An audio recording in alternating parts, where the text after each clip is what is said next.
चौथा, धार्मिक स्वतंत्रता का अधिकार अनुच्छेद 25 अंतःकरण की और धर्म के अबाध अबाध रूप से मानने, आचरण और प्रचार करने की स्वतंत्रता। कोई भी व्यक्ति किसी भी धर्म को मान सकता है और उसका प्रचार-प्रसार कर सकता है। अनुच्छेद 26, धार्मिक कार्यों के प्रबंध की स्वतंत्रता व्यक्ति को अपने धर्म के लिए संस्थाओं की स्थापना तथा पोषण करने, विधि सम्मत संपत्ति के अर्जन एवं स्वामित्व व प्रशासन का अधिकार है। अनुच्छेद 27, राज्य किसी भी व्यक्ति के ऐसे कर देने के लिए बाध्य नहीं कर सकता है जिसकी आय किसी विशेष धर्म अथवा धार्मिक संप्रदाय की उन्नति या पोषण में व्यय करने के लिए विशेष रूप से निश्चित कर दी गई है। अनुच्छेद 28, राज्य विधि से पूर्णतः पोषित किसी शिक्षा संस्था में कोई धार्मिक शिक्षा नहीं दी जाएगी। ऐसी शिक्षण संस्था अपने विद्यार्थियों को किसी धार्मिक अनुष्ठान में भाग लेने या किसी धर्मोपदेश में बालता सुनाने हेतु बाध्य नहीं कर सकता है। चौथा, धार्मिक स्वतंत्रता का अधिकार अनुच्छेद 25 अंतःकरण की और धर्म के अबाध रूप से मानने, आचरण और प्रचार करने की स्वतंत्रता। कोई भी व्यक्ति किसी भी धर्म को मान सकता है और उसका प्रचार-प्रसार कर सकता है।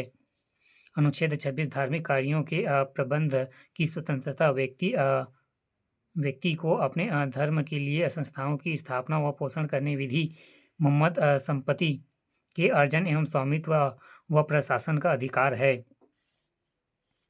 अनुच्छेद 27, राज्य किसी भी व्यक्ति को ऐसे कर देने के लिए बाध्य नहीं कर सकता है जिसका आय किसी विशेष धर्म अथवा धार्मिक संप्रदाय की उन्नति या पोषण में व्यय करने के लिए विशेष रूप से निश्चित की गई है।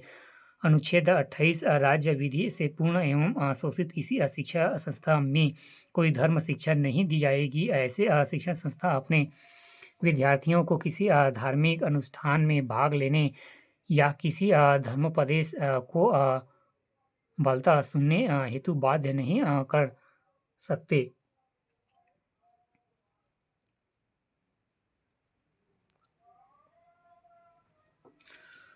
पांचवा, संस्कृति एवं शिक्षा संबंधित अधिकार अनुच्छेद 29, अल्पसंख्यक वर्गों के हितों का संरक्षण। कोई भी अल्पसंख्यक वर्ग अपनी भाषा, लिपि एवं संस्कृति को सुरक्षित रख सकता है और केवल भाषा, जाति, धर्म और संस्कृति के आधार पर उसे किसी भी सरकारी शैक्षणिक संस्था में प्रवेश से नहीं रोका जाएगा।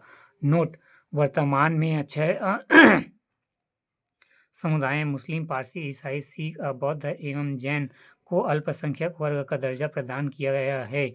अल्पसंख्यक समुदाय के विकास को समुचित आधार पर प्रदान करने के लिए 2005 में तत्कालीन केंद्र सरकार द्वारा प्रधानमंत्री का 15 सूत्रीय कार्यक्रम का प्रारंभ किया गया था। अनुच्छेद 30, शिक्षा संस्थाओं की संस्था एवं प्रशासन करने का अल्पसंख्यक वर्गों का अधिकार। कोई भी अल्पसंख्यक वर्ग अपनी पसंद की शैक्षणिक संस्था चला सकता है और सरकार उसे अनुदान देने में किसी तरह का भेदभाव नहीं करेगी।